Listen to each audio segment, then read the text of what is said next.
పాలకొల్లులోని యలమంచిలి మండలంలో పలు అభివృద్ధి కార్యక్రమాలకు జలవనరుల శాఖ మంత్రి నిమ్మల రామానాయుడు శ్రీకారం చుట్టారు. 1,15,00,000తో 4 గ్రామాల్లో రైతులకు పంట కాలువ గ్రావెల్ రోడ్లకు శంకుస్థాపన చేశారు. ఎన్డీఏ కూటమి రైతు ప్రభుత్వంగా పనిచేస్తుందని ఎమ్మెల్యే నిమ్మల తెలిపారు.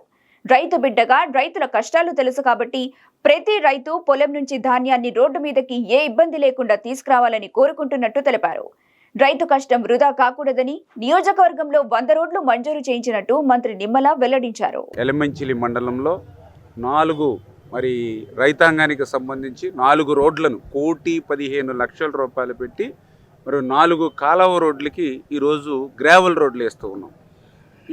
నిన్ననే మీరు చూశారు, పాలకొల్లు మండలంలో నిన్న 4 గ్రావెల్ రోడ్లు డ్రైన్స్ మీద నిన్న శంకుస్థాపన చేసాం. అవి 85 లక్షల రూపాయలు. అంటే దగ్గర నిన్న ఈరోజు కలిపి 8 కాలువ డ్రైన్ రోడ్లకి 2 కోట్ల రూపాయలు 2 రోజుల్లో మేము శంకుస్థాపన చేసినటువంటి పరిస్థితి. ఇంకా ఈ మాదిరిగా 100 గ్రావెల్ రోడ్లు ఇంకా భవిష్యత్తులో మేము శంకుస్థాపన చేయాలి రాబోయే 20-30 రోజుల్లో. అంటే ఎందుకు ఇంత పెద్ద ఎత్తున చేస్తున్నామని అంటే, మేము కూడా ఒక రైతు బిడ్డగా ఇవాళ నేనే కాదు, మా తెలుగుదేశం పార్టీ కానీ, మా జనసేన కానీ, మా బీజేపీ కానీ, మేమందరం కూడా గ్రౌండ్ లెవెల్ నుంచి ప్రజల సమస్యల్లో నుంచి పుట్టుకొచ్చినటువంటి వాళ్ళం మేము లీడర్షిప్.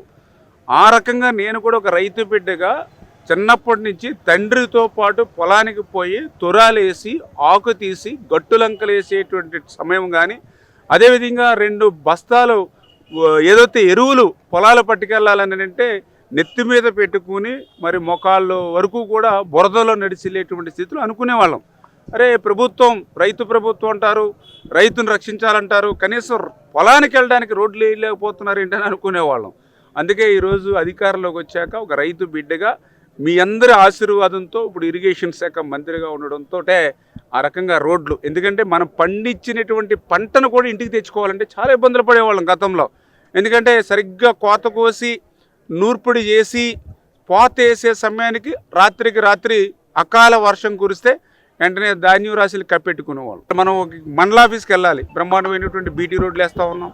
లేకపోతే ఒక పాలకొల్లు హెడ్ క్వార్టర్కి వెళ్ళవలసి వస్తున్నాం, బ్రహ్మాండమైన రోడ్లు ఉంటూ ఉన్నాయి. లేకపోతే బయట ఒక వైజాగ్ హైదరాబాద్ వెళ్తున్నాం, 6 లేన్స్ హైవే రోడ్లు ఉన్నాయి. కానీ అందరికీ అన్నం పెట్టేటువంటి అన్నదాతకు కూడా ఎందుకు మనం రోడ్డు ఉండకూడదు అనేటువంటి ఆలోచనతో ఈ రకంగా ఈ రైతు ప్రభుత్వం, ఈ కూటమి ప్రభుత్వం పనిచేస్తుంది. అందుకే ఇంత పెద్ద ఎత్తున ఇటువంటి కార్యక్రమాలు చేస్తున్నామని చెప్పి తెలియజేసుకుంటూ, ఇప్పుడే రైతులు చెప్పారు, ఆ రోజు 2019కి ముందు మీరు వేసినటువంటి గ్రావెల్ రోడ్డు మీదే మళ్ళీ ఇప్పుడు మీరు గ్రావెల్ రోడ్డు వేస్తూ ఉన్నారు. మరి గత 5 సంవత్సరాల ప్రభుత్వం ఏం చేసింది? గత 5 సంవత్సరాల్లో ఈ పాలకొల్లులో రాజ్యమేలినటువంటి రౌడీ గోండాయిజ వైసీపీ నాయకులు ఏం చేశారు? ఎందుకు వేయలేదు మేము వేసినటువంటి కంకర్ రోడ్డు మీద? మళ్ళీ ఆ రోజే మేము వేయడం, ఈ రోజే మేము వేయడం అంటే 5 సంవత్సరాలు ఇక్కడ వ్యవసాయం లేదా? గత 5 సంవత్సరాల్లో రైతు అనేవాడు లేడా? మరి అటువంటి వాళ్ళని కూడా నిర్లక్ష్యం చేసి మీ సమయాన్నంతా కూడా వృధా చేసి ఈరోజు మీ రౌడీయిజం గోండాయిజం చెలాయించడం కాదు, ప్రజలకు సేవ చేయడమే ముఖ్యమైన విషయాన్ని కూడా గుర్తుపెట్టుకోవాలి. ప్రజలు కూడా గమనించి, ఎందుకంటే మొన్న కూడా 10వ పరక వేశారు వైఎస్ఆర్సీపీకి పాలకుల్లో. ఆ 10వ పరక వచ్చినటువంటి ఓట్లను కూడా చెప్పాలి, వాళ్ళు కూడా పనిచేసే నాయకుడికి అడ్డు తగలొద్దు. ఇట్లా మనకు తాగడానికి ఆర్డబ్ల్యూఎస్లో ఇవాళ 40 కోట్లు ఇచ్చి మరి మంచినీళ్ళు ఇస్తూ ఉన్నారు. ఇదిగో మనకి 100 కోట్లు ఇచ్చి ఈవేళ రోడ్లు కానీ డీల్ సిల్టింగ్ కానీ డ్రైన్స్లు అన్నీ తీసి ఈవేళ వ్యవసాయాన్ని కాపాడుతూ ఉన్నారు.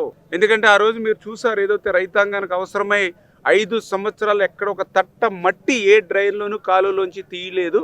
అంతేకాదు ఏదైతే షట్టర్సు లాకులు ఏదైతే మరామతులు మాట్లాడించి కనీసం గ్రీజు కూడా పెట్టి మెయింటైన్ చేయలేనిటువంటి దుస్థితి మనందరం కూడా చూసాం.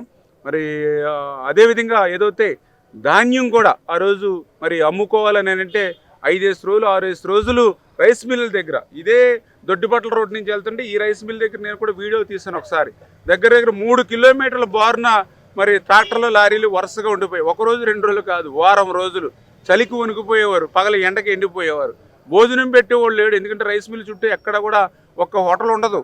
మళ్ళీ పాలకొల్లు వెళ్ళి హోటల్కి వెళ్ళి భోజనం చేసి రావాలంటే ఈ లారీ మీద ట్రాక్టర్ మీద ఉన్న భర్త ఎవరైనా పట్టుకుపోతారా, ఏమైనా చేస్తారేమని భయం. అంటే అట్లా కాలక్షేపం చేసిన పరిస్థితి గత ప్రభుత్వంలో. ఇది రైతు ప్రభుత్వంగా, ప్రజాప్రభుత్వంగా ఇవాళ చంద్రబాబు నాయుడు గారు, పవన్ కళ్యాణ్ గారు పనిచేస్తున్నారు. వీరికి తోడుగా నరేంద్ర మోడీ గారు ఆశీస్సులు ఉన్నాయి కాబట్టి మేము ఈ అభివృద్ధి సంక్షేమాన్ని చేస్తున్నాం.